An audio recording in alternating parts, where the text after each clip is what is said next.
Mark Campbell was used to long drives, bad roads, and difficult deliveries, but nothing prepared him for what he found that quiet autumn morning. The GPS coordinates were clear. The paperwork was correct. Everything pointed to a pristine, high-end equestrian facility in Henderson Valley, Colorado. But as he guided his horse trailer down a narrowing dirt road, his confidence began to slip. Instead of polished arenas and white fences, a tired ranch appeared through the rolling mist. The barns leaned with age. The fences sagged. The small paddocks looked worn from years of use. A hand-painted sign swung crooked on a wooden post. It read, "Second Chance Ranch. Hope lives here." "This can't be right," Mark muttered as he stepped out of the truck. His schedule was tight, and he had no time for another mix-up. But the place before him was nothing like the elite equestrian center described in his delivery instructions. A man came out of the barn, wiping his hands on faded jeans. He looked to be in his early 40s, with a weathered face and tired eyes that hinted at hard years. His flannel shirt was worn thin at the elbows. "Can I help you?" the man called. "I've got a delivery for Second Chance Ranch," Mark said. "One Friesian gelding, registered name, Midnight Sovereign. Are you expecting a horse?" The man frowned. "No, sir, we're not expecting anything. We can barely feed the horses we already have." "I'm Evan Thornhill. This is my place, but I didn't order a horse." Before Mark could respond, a teenage girl ran from the small house. She had long, dark hair, a spark in her eyes, and a hopeful expression that didn't match her father's weary one. "Dad, is that a horse trailer? Are we getting a new horse?" "No, Gloria," Evan said. "There's been a mistake." Mark checked his watch. He was already cutting it close. "Sir, my paperwork is clear. This is the address. I've got to unload him. All the documents are in this envelope. You can sort the rest out with the sender." Evan tried to stop him, but Mark had already opened the trailer, and that was the moment everything changed, Gloria gasped. Evan fell silent. Even Mark hesitated. The horse that stepped out was breathtaking. Midnight Sovereign stood tall and proud in shape, a towering black Friesian with a coat so dark it looked like it absorbed the light around him. His mane fell in heavy waves. His tail swept the ground like silk. His build was powerful, elegant, exactly what the breed was known for. But his eyes were empty. He walked without purpose, without spark, like he was moving through a memory instead of the real world. "What happened to you, boy?" Evan whispered. Mark led him into the nearest paddock. The magnificent horse looked strangely out of place behind the old wire fence. After handing Evan the paperwork, Mark got into his truck and drove off, leaving a cloud of dust behind him. Gloria gripped the fence, her voice soft with awe. "Dad, he's beautiful. Why would anyone send him away?" Evan opened the folder, reading page after page. His expression grew darker with every line. "He's been rejected by 5 owners in a year," Evan said quietly. 5. Gloria's eyes widened. "Why?" Evan read the next report out loud. "Refuses training. Shows signs of severe depression. Previous abuse suspected." Another page was worse. "Beautiful animal, broken spirit, unusable for competition." Gloria shook her head. "That's awful." Evan dialed the number listed in the paperwork. After a long chain of transfers, he reached someone who explained the truth. "Mr. Thornhill," the woman said, "the horse was meant for Second Chance Equestrian Center in Henderson, Oregon, not Colorado. The delivery company made an error." Evan closed his eyes. "And when can you pick him up?" he asked. Another pause. "Never," the woman admitted. "The buyer doesn't want him anymore. They were hoping someone else would take him." When Evan hung up, he looked at Midnight Sovereign again. The horse stood still, staring at nothing, as if waiting for someone to decide his fate. "We can't take him, Dad," Gloria said gently. "We barely have food for our own horses."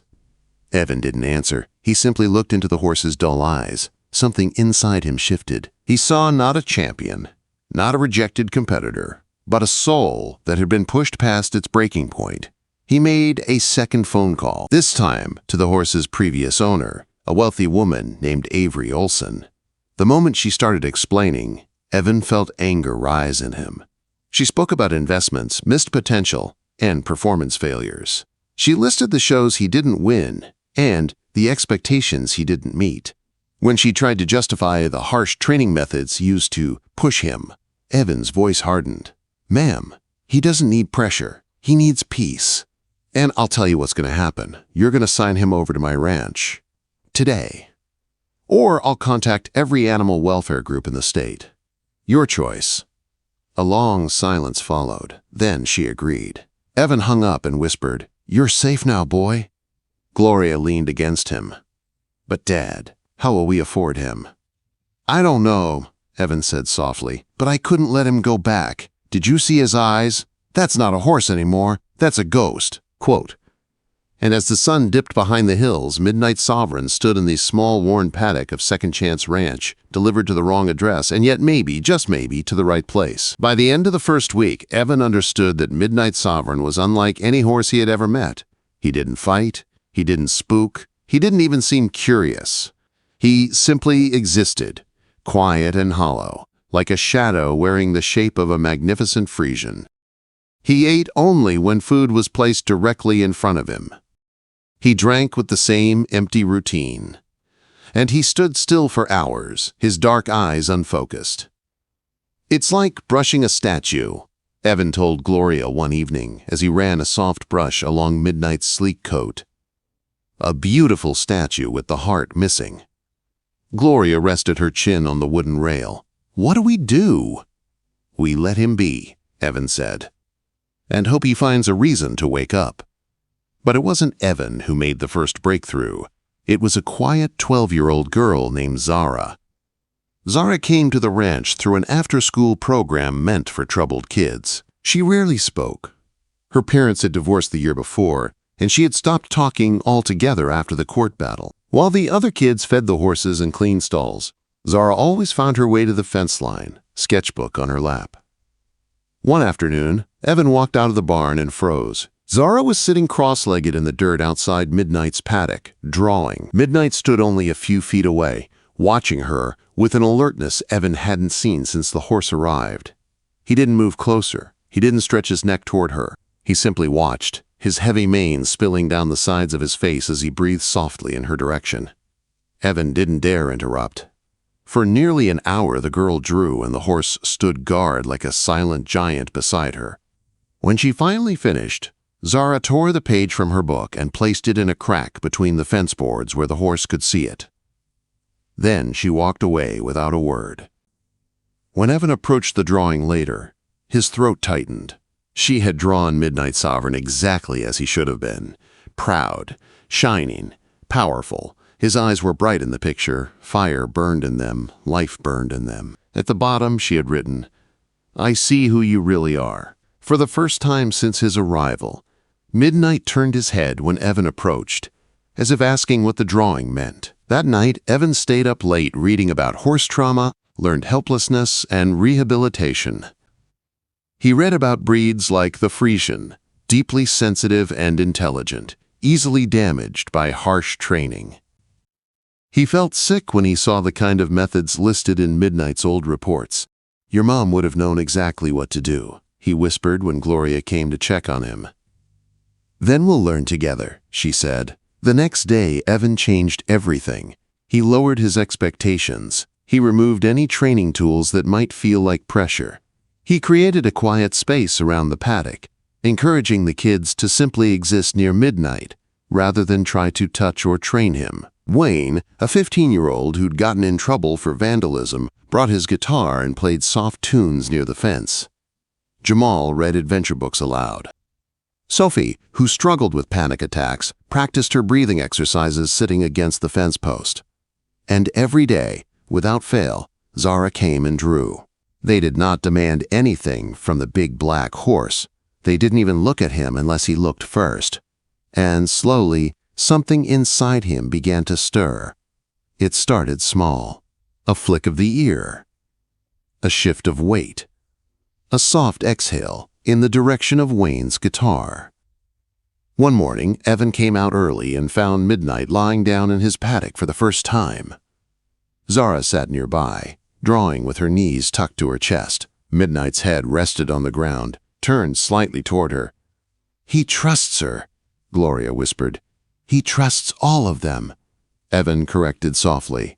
"They understand him in ways adults sometimes can't." After 2 weeks, Evan walked outside and stopped in shock.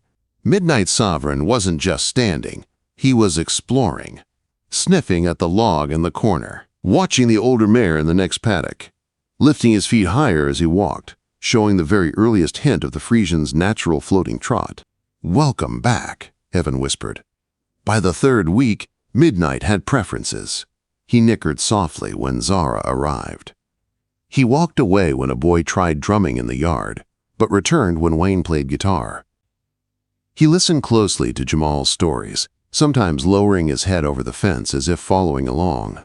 Kids who felt broken found comfort in a horse who understood brokenness better than anyone. One evening, Wayne approached Evan.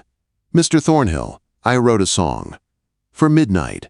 Can I play it for him first? Like a premiere?" "Of course," Evan said. That night, all 12 kids gathered around the paddock. Wayne sat on an overturned bucket, strummed his guitar, and sang a quiet song about being lost and finding your way home.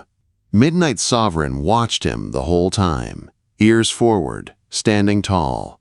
And when Wayne finished, something magical happened. The horse let out a long, deep nicker. A warm sound.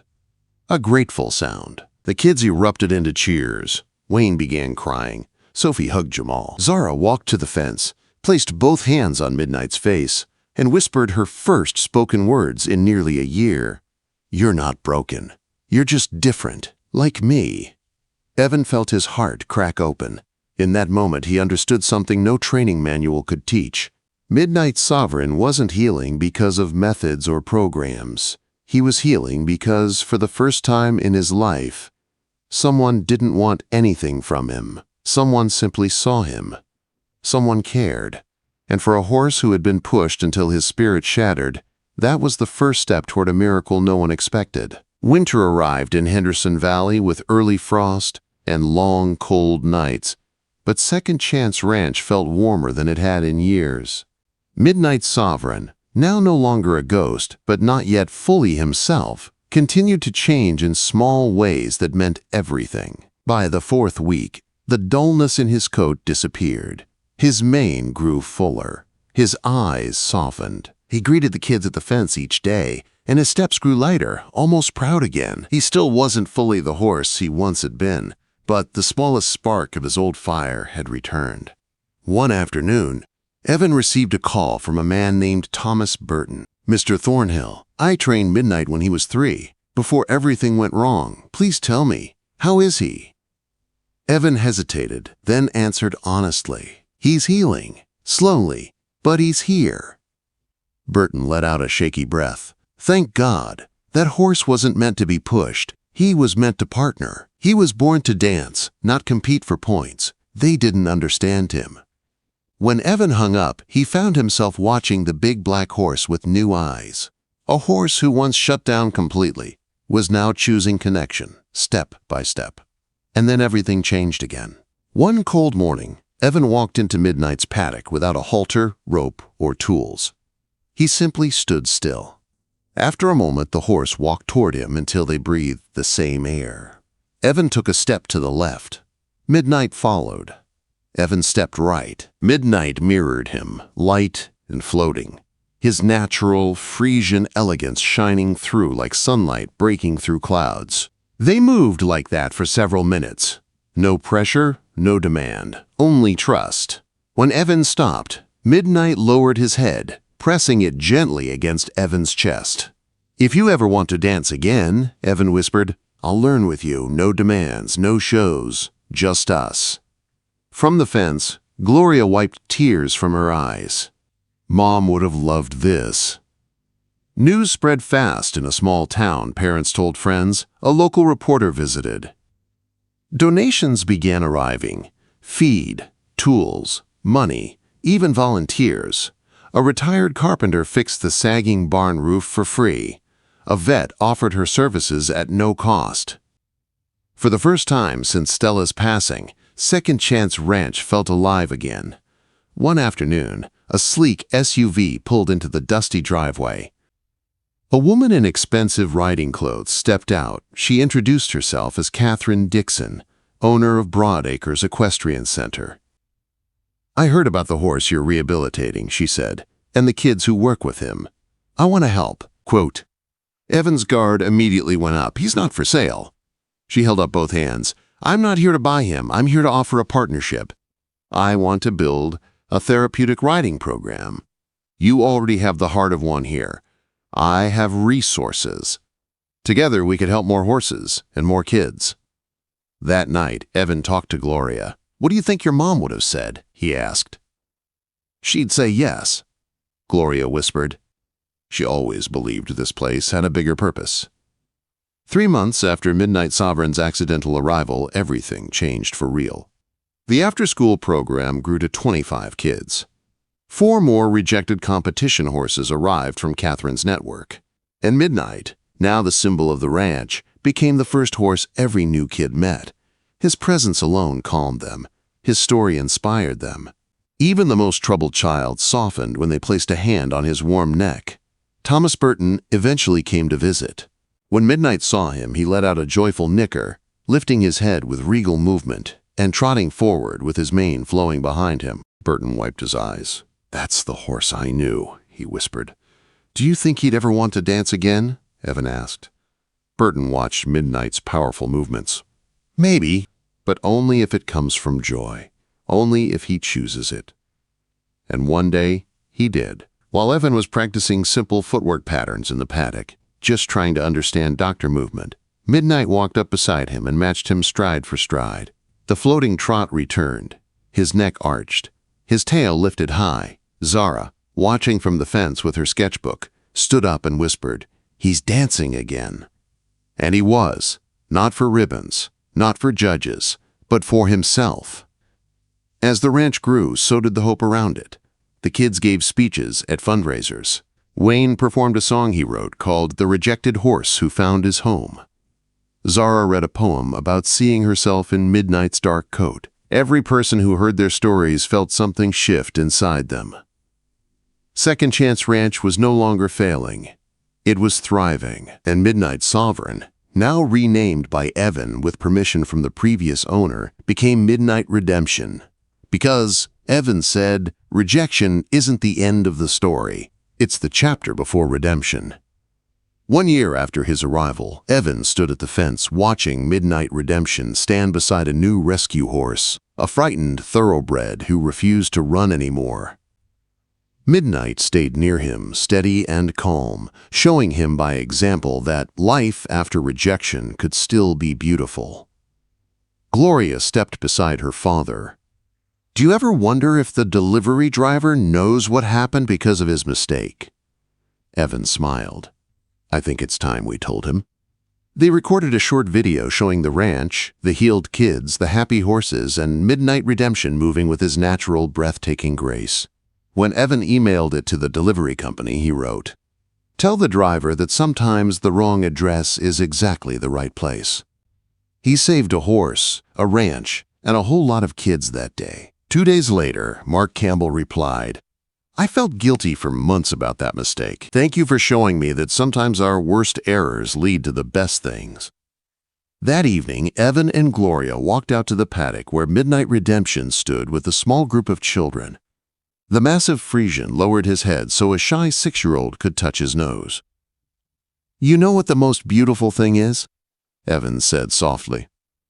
"Everyone thought he came to the wrong place." Midnight lifted his head as if he understood. "But he didn't," Evan continued. "He came exactly where he was meant to be." Midnight Redemption stepped forward into the golden light, his mane flowing like black silk, his trot proud and free again. A horse once thrown away, a ranch once falling apart, kids once broken inside, all healed by a mistake that turned into a miracle.